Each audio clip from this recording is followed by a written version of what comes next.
ಇನ್ನು ರೇಣುಕಾಸ್ವಾಮಿ ಹತ್ಯೆಯ ಕೇಸ್ನಲ್ಲಿ ನಟ ದರ್ಶನ್ ಪ್ರಮುಖ ಆರೋಪಿಯಾಗಿ ಪರಪ್ಪನ ಅಗ್ರಹಾರದ ಜೈಲನ್ನು ಸೇರಿ ಹತ್ತತ್ರ 2 ತಿಂಗಳು ಕಳೀತಾ ಬರ್ತಾ ಇದೆ. ಈ ನಡುವೆ ಪೊಲೀಸರು ದೋಷಾರೋಪ ಪಟ್ಟಿಯನ್ನು ಯಾವಾಗ ಸಲ್ಲಿಕೆ ಮಾಡ್ತಾರೆ ಅನ್ನೋದು ಈಗಿರುವಂತಹ ಪ್ರಶ್ನೆ. ದೋಷಾರೋಪ ಪಟ್ಟಿ ಯಾವಾಗ ಅಂಥೇಳಿ ಸಾಕಷ್ಟು ಅನುಮಾನ ಮತ್ತು ಕುತೂಹಲ ಕಾಡ್ತಾ ಇದೆ. ಅದಕ್ಕೆ ಪೊಲೀಸರು ಸಕಲ ಸಿದ್ಧತೆಯನ್ನು ಮಾಡಿಕೊಂಡಿದ್ದು ಈ ವಾರದ ಅಂತ್ಯದ ಒಳಗಾಗಿ DNA ಪರೀಕ್ಷೆ, FSL ರಿಪೋರ್ಟ್ ಎಲ್ಲ ಪೊಲೀಸರ ಕೈ ಸೇರುತ್ತಂತೆ. ಬೆಂಗಳೂರು FSLಗೆ ಕೆಲವೊಂದು ಸ್ಯಾಂಪಲ್ಗಳು, ಹೈದರಾಬಾದ್ನ FSLಗೆ ಕೆಲವೊಂದು ಸ್ಯಾಂಪಲ್ಗಳನ್ನು ಕಳುಹಿಸಿಕೊಡಲಾಗಿತ್ತು. ಈಗ ಎಲ್ಲ ರಿಪೋರ್ಟ್ಗಳು ಕೂಡ ಪೊಲೀಸರ ಕೈ ಸೇರ್ತಾ ಇದ್ದಾವೆ. ಇನ್ನು ಶೆಡ್ನಲ್ಲಿ ಸಿಕ್ಕಂತಹ ಕೆಲವು ಸಾಕ್ಷ್ಯಗಳನ್ನು ಇಟ್ಕೊಂಡು DNA ಪರೀಕ್ಷೆಗೆ 17 ಜನ ಆರೋಪಿಗಳ ಸ್ಯಾಂಪಲನ್ನು ಕಳುಹಿಸಲಾಗಿತ್ತು. ಈ ವಾರ ಆ ವರದಿ ಕೂಡ ಪೊಲೀಸರ ಕೈ ಸೇರುತ್ತೆ. ಎಲ್ಲ ವರದಿಯೂ ಕೂಡ ಪೊಲೀಸರ ಕೈ ಸೇರ್ತಾ ಇದ್ದ ಹಾಗೆ ಚಾರ್ಜ್ ಶೀಟನ್ನು ಅಂದರೆ ದೋಷಾರೋಪ ಪಟ್ಟಿ ಸಲ್ಲಿಕೆಯನ್ನು ನ್ಯಾಯಾಲಯಕ್ಕೆ ಮಾಡಲಿಕ್ಕೆ ಮುಂದಾಗ್ತಾರೆ ತನಿಖಾಧಿಕಾರಿಗಳು. ಬಟ್ ಯಾವುದೇ ಒಂದು ಇನ್ವೆಸ್ಟಿಗೇಷನ್ ನಡೆಸ್ತಾ ಇದ್ದಂತಹ ಸಂದರ್ಭದಲ್ಲಿ 90 ದಿನಗಳ ಕಾಲಾವಕಾಶ ಇರುತ್ತೆ, 3 ತಿಂಗಳ ಕಾಲಾವಕಾಶ ಇರುತ್ತೆ. ಆ ಕಾಲದ ಮಿತಿಯೊಳಗೆ ಚಾರ್ಜ್ ಶೀಟನ್ನು ಸಲ್ಲಿಕೆ ಮಾಡಬೇಕಾಗುತ್ತೆ. ಈಗ ದರ್ಶನ್ ಅರೆಸ್ಟ್ ಆಗಿ ರೇಣುಕಾಸ್ವಾಮಿ ಹತ್ಯೆಯಾಗಿ 2 ತಿಂಗಳು ತುಂಬಿರೋದ್ರಿಂದ ಯಾವಾಗ ಸಲ್ಲಿಕೆ ಮಾಡ್ತಾರೆ ಅನ್ನೋದು ಸಹಜವಾಗಿಯೇ ಕುತೂಹಲಕ್ಕಂತೂ ಕಾರಣವಾಗ್ತಾ ಇದೆ. ಚಿತ್ರದುರ್ಗದ ರೇಣುಕಾಸ್ವಾಮಿಯ ಬರ್ಬರ ಹತ್ಯೆಯ ವಿಚಾರಕ್ಕೆ ಸಂಬಂಧಪಟ್ಟಂತೆ ನಟ ದರ್ಶನ್ ಅಂಡ್ ಗ್ಯಾಂಗ್ ಈಗ ಪರಪ್ಪನ ಅಗ್ರಹಾರದ ಜೈಲು ಪಾಲಾಗಿರುವಂಥದ್ದು.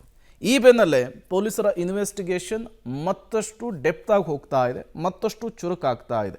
ತ್ವರಿತಗತಿಯಲ್ಲಿ ವಿಚಾರಣೆಯನ್ನು ನಡೆಸಿ ಆರೋಪಿಗಳಿಗೆ ಶಿಕ್ಷೆಯನ್ನು ಕೊಡಿಸಲಿಕ್ಕೆ ಪೊಲೀಸರು ಮತ್ತೊಂದು ಪ್ರಯತ್ನವನ್ನು ಮಾಡಿದ್ದಾರೆ.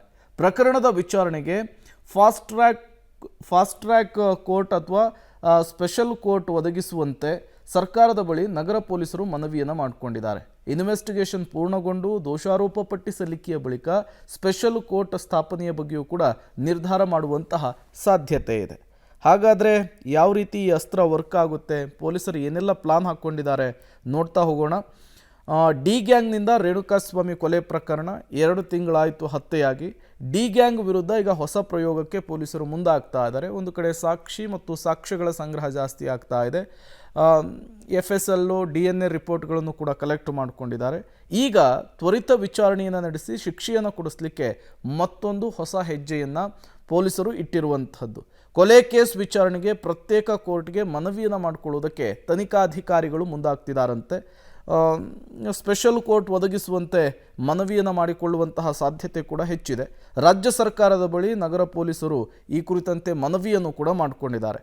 ಆದರೆ ಇನ್ನೂ ರೇಣುಕಾಸ್ವಾಮಿ ಕೊಲೆ ಪ್ರಕರಣದ ತನಿಖೆ ಇನ್ವೆಸ್ಟಿಗೇಷನ್ ಕಂಪ್ಲೀಟ್ ಆಗದೇ ಇರುವ ಹಿನ್ನೆಲೆಯಲ್ಲಿ ಮೊದಲು ಚಾರ್ಜ್ ಶೀಟ್ ಸಲ್ಲಿಕೆ ಮಾಡಿ ಅದಾದಮೇಲೆ ಸ್ಪೆಷಲ್ ಕೋರ್ಟ್ ಸ್ಥಾಪನೆಯ ಬಗ್ಗೆ ನಿರ್ಧಾರ ಮಾಡೋಣ ಅನ್ನುವಂತಹ ಒಪಿನಿಯನ್ ಬಂದಿದೆಯಂತೆ.